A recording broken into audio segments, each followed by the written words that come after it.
کچھ بات کریں گے تمام تر مشکل شرائط مان لینے اور عوام پر مہنگائی کا بوجھ ڈال دینے کے بعد بھی آئی ایم ایف نے آنکھیں سر پر رکھی ہوئی ہیں۔ کل وزیر اعظم شہباز شریف نے فرانس میں آئی ایم ایف کی مینیجنگ ڈائریکٹر سے ملاقات کی ہے۔ وزیر اعظم نے یقین دلوایا کہ آپ نے جو کہا تھا وہ سب ہو چکا۔ پاکستان چاہتا ہے کہ آئی ایم ایف جلد از جلد فنڈز جاری کر دے۔ یہ ملاقات خاص طور پر فنڈز بحالی کے لیے نہیں تھی بلکہ فرانس میں مالیاتی کانفرنس کے دوران سائیڈ لائن پر ہوئی، جس میں وزیر اعظم شہباز شریف نے کوشش کی کہ معاملات کو کچھ ٹھیک کرنے کے لیے وہ اس موقع کو ضائع نہ کریں، اس سے بھرپور فائدہ اٹھائیں۔ اسی صورتحال پر بات کرنے کے لیے ماہر معاشیات فروخ سلیم صاحب نے میں جوائن کیا ہے۔ فروخ صاحب بہت شکریہ آپ کے وقت کا۔ کہیے گا سائیڈ لائن پر ہی صحیح لیکن وزیر اعظم کی آئی ایم ایف کی مینیجنگ ڈائریکٹر سے ملاقات کتنی کارگر ثابت ہو سکتی ہے آپ کی نظر میں؟ دیکھیے، عالمی مالیاتی ادارے جو ہیں وہ جذبات کی رو میں نہیں بہتے، وہ کوئی ذاتی تعلقات کی بنیاد کے اوپر نہیں چلتے، وہ حقائق کے اوپر، وہ نمبرز کے اوپر، وہ جو معاہدے طے پاتے ہیں آئی ایم ایف اور وزارت خزانہ کے درمیان ان کے اوپر چلتے ہیں۔ اور ہم نے دیکھا کہ انہوں نے بڑی واضح طور پہ 3 باتیں بتائی تھیں، 3 باتیں لکھ کے بھیجی تھیں حکومت پاکستان کو کہ بجٹ کے نمبرز آپ نے شیئر کرنے ہیں، اس کے پیرامیٹر جو ہیں وہ آئی ایم ایف کے پروگرام کے اندر رہتے ہوئے ہونے چاہیے۔ پاور کے حوالے سے کہا گیا تھا، جو بجلی کے حوالے سے بات ہے، اور ایکسچینج ریٹ کے بارے سے کہا گیا تھا۔ اب یہ ایسی چیزیں ہیں جو اب دیکھیے کہ آئی ایم ایف پچھلے کوئی 25-30 سالوں سے جس ملک کے ساتھ بھی معاہدہ کرتا ہے تقریباً لگ بھگ یہی پیکج ہوتا ہے۔ ان کا پیکج میں نے بدلتے ہوئے نہیں دیکھا پچھلے 25-30 سالوں میں۔ تو یہاں پہ ہمیں بھی ذہن میں یہ رکھنا چاہیے کہ اس لیول کے اوپر یہ ذاتی تعلقات کے اوپر کوئی معاہدہ نہیں ہونے والا۔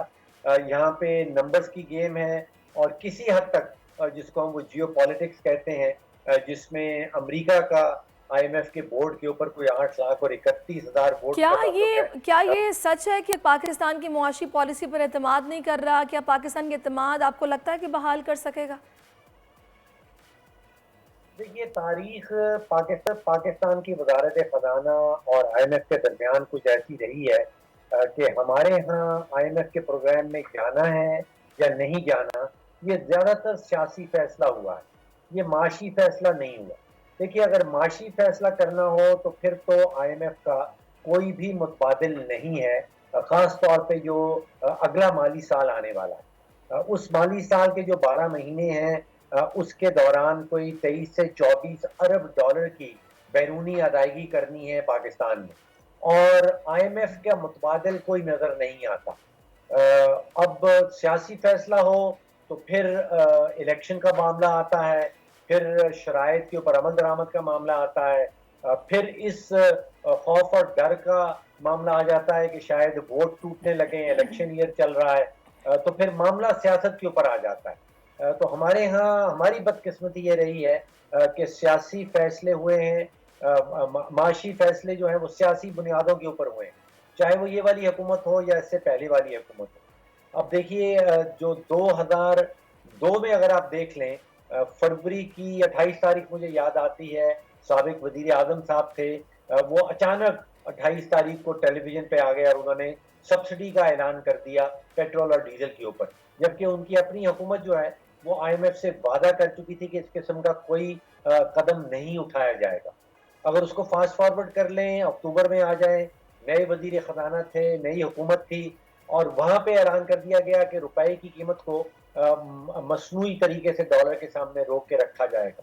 یہ بھی ایک وعدہ تھا جو حکومت پاکستان، جو وزارت خزانہ آئی ایم ایف کے ساتھ کر چکی تھی کہ ایسا نہیں کیا جائے گا۔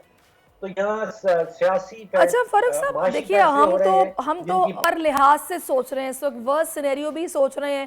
ایک لمحے کے لیے سپوز کر لیتے ہیں کہ نویں جائزے کے لیے تمام پیش کی اقدامات کو آئی ایم ایف تسلیم نہیں کرتا، فنڈز بھی نہیں آتے، تو آنے والے دنوں میں سچویشن پھر کیا ہوگی؟ دیکھیے، میں نمبرز 2 یا 4 آپ کے سامنے رکھ دیتا ہوں، اور پھر فیصلہ اور آپ اپنے سوال کا جواب انہی نمبرز میں آپ کو مل جائے گا۔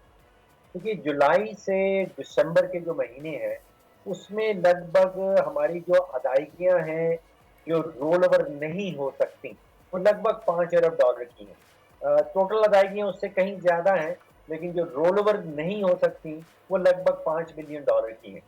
اور آج ہمیں اسٹیٹ بینک یہ خود سے بتا رہا ہے